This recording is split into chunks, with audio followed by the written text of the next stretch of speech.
Tyler Algier was absolutely crushing it near the end of the season, which makes the Bijan Robinson pick. I don't know.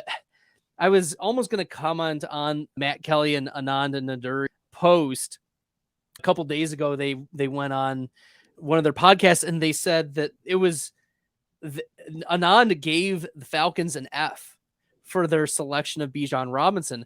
And it's hard to make the argument that you'll pass on a generational running back, but it's a running back in the first round, early 10 first picks? round.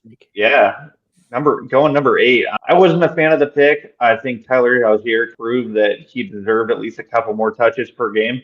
I still think he will get a couple more touches per game. You still got Cordero Patterson over there. So I don't see Bijan coming in and being that RB1 30 carry a week running back. I think he's going to probably be right around that 15 touch per game range and just see what happens. Maybe as the year goes on, he starts to develop a little bit more and they start getting them around the 20, 22, 23. But I don't see much more than that, especially when you have a guy like Algier who proved that he belongs in the NFL and proved that he can play in the NFL. It's so frustrating, but at the same time, I'm drafting a lot of Tyler Algier late because let's say Bijan gets hurt. Tyler Algier immediately jumps into mid running back 2 conversation. Absolutely. Yeah, no, he's definitely RB 17, 18. And like you said, for the last, 5 weeks of the year, he was RB1 in terms of PFF grade. So he's proven that he can do it. They only added other pieces on offense. They bolstered up their offensive line. He could be even better this year.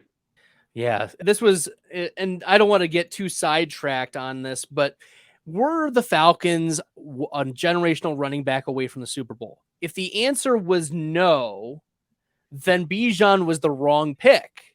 If the answer is yes, then Bijan's the right pick. But I anticipate that you're going to say, Jake, the Falcons were not a running back away, and this possibly was a mistake. So give me your last thoughts, and then we'll move on to your last mid-round player. The Falcons are interesting for me because were they a generational running back away? Obviously not. We both know that. But do they know what they have with Desmond Ridder? No.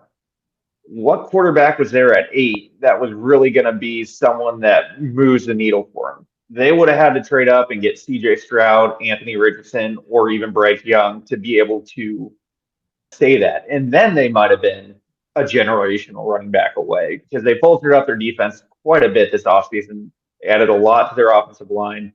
Obviously, having Drake London, Kyle Pitts is definitely going to help. And they want to be a run-first team. We saw that last year with Arthur Smith as the head coach. He wants to run the ball. So I think it's a piece that definitely helps him get closer to that goal. But he wasn't the missing piece in terms of what caused him to not make the playoffs or the Super Bowl.